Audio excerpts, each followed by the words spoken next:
All right, everybody, welcome back for another deep dive. It's great to be back. Today, we're going to be looking at Bound by Blood. Do Bad Dreams Come True?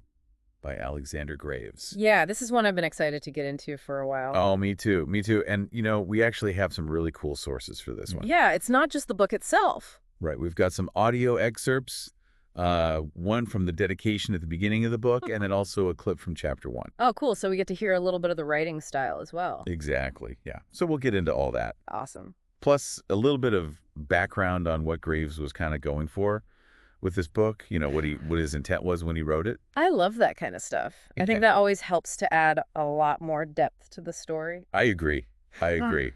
So, yeah, I think this is going to be a really fascinating deep dive. So let's just jump right in. Let's do it. So we're going to start off with the dedication of Bound by Blood, which, honestly, when I first read it, it gave me chills. Oh, yeah. It's addressed to his son, and it just has this, really raw and emotional quality to it. I see.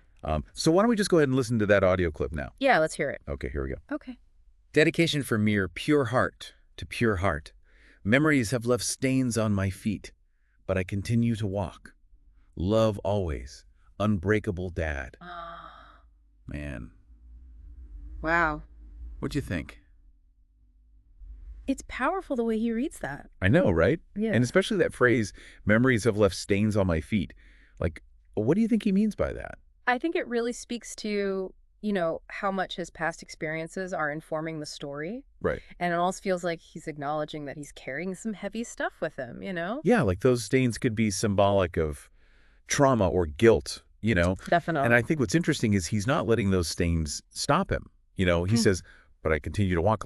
He's determined to keep moving forward. It's that perseverance element, isn't it? It Even is. with all that baggage. Yeah. And, I think it's really telling that he dedicated this book to his son. I agree.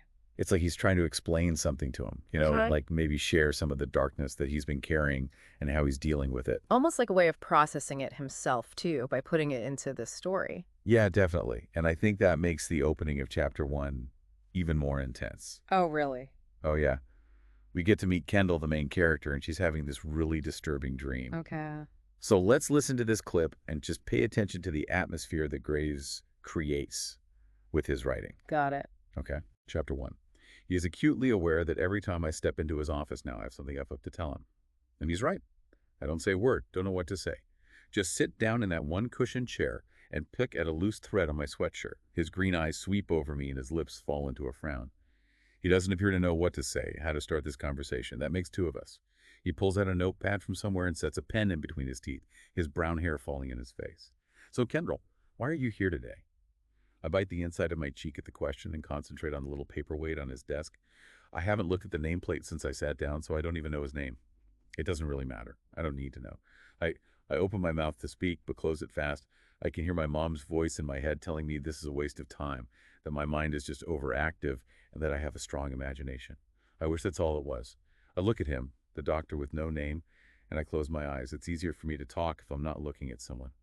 I have dreams, I reply finally. I haven't opened my eyes yet, but I hear the chair he's in groan because he's leaning back in it. Can you describe these dreams? He asks. I almost feel like laughing. Sure I can. I open my eyes, staring into his. I can see them as clearly as I see you. They're all dead, and I'm covered in their blood, thick and rusty smelling. They are ghostly, but their lips are stretched wide, almost like they're smiling at me. I'm sure they are smiling at me. That is creepy. It's like you're right there in the room with Kendall. Yeah. Yeah, you can feel her anxiety. Yeah, exactly. And what did you think about that description of the blood? Oh, man. It's so vivid. Isn't it? Thick and rusty smelling. You can practically smell it. Yeah, it's like those stains from the dedication are manifesting in her dreams. Totally. And it's interesting how he contrasts that gruesome imagery with the smiling ghosts. It's like this really unsettling juxtaposition, Right, like ghosts are supposed to be scary. Yeah. But the smiling makes it even creepier. Definitely. It's like he's playing with our expectations. It makes you wonder what's going on in Kendall's mind, Exactly. What are these dreams trying to tell her? Exactly. And I think, speaking of trying to figure things out, Yeah. I know a lot of our listeners are really interested in, the authors behind the books they love. Oh, for sure. And their creative process and all of that. Yeah. So if that's you have got to check out Tales and Reviews books on YouTube. Oh, yeah, I love that channel. Yeah, they do these really great deep dives on all sorts of different books. Yeah. Including, dark and twisty ones like Bound by Blood. Yeah. So it's like the perfect place to kind of explore the world of literature. Yeah, And maybe even find your next favorite read. definitely. Yeah, so definitely check them out. Absolutely. And then, of course, if you're ready to just dive right into Bound by Blood yourself, Yeah, you can find it on Amazon. it's a good one. It's such a page turner. And honestly, it's one of those books that'll like keep you up all night. Oh, I hate when that happens, but I love it. I know, right? Like, you gotta know what happens next. Exactly. So just search Bound by Blood, Do Bad Dreams Come True Yeah. on Amazon, and you'll find it. Can't miss it. All right, we're going to take a quick break, but we'll be back in a flash to unravel more of Bound by Blood. Sounds good. Welcome back to the deep dive. Don't worry, you're back. We're still exploring Bound by Blood, Do Bad Dreams Come True by Alexander Graves. And before the break, we were just talking about how much we love those deep dives into like authors' minds and their work and everything. Yeah, I find that stuff so fascinating. Me too. Me too. And if you're like us, Mm-hmm. you love learning about the craft of writing. Mm-hmm. You're going to love the Tales and Reviews Books channel on YouTube. It's a good one. It's such a good one. They're so passionate about books. Yeah. And they break down like themes and symbolism and author intent. It's really insightful stuff. It is. And they do it in such a fun and engaging way. Mm-hmm.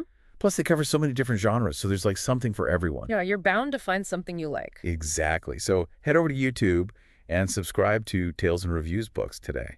Yeah, definitely do that. And while you're at it, Yeah. if you haven't already picked up your copy of Bound by Blood, Yeah. you can get it on Amazon. Do it. It's seriously a wild ride. It's going to keep you on the edge of your seat the whole time. It really is. So grab your copy of Bound by Blood, Do Bad Dreams Come True on Amazon, and you'll see what we mean. It's so good. Okay, so back to this idea of the stains that Graves mentions in the dedication Right. and how they seem to be connected to Kendall's terrifying dreams. Yeah. It's like he's building this atmosphere of, guilt and fear, Mm-hmm. but also maybe even a glimmer of hope. Yeah, it's interesting because we know that Graves wrote this book with the intention of helping his son understand his dark thoughts. Right. And that adds like another layer to everything, Totally.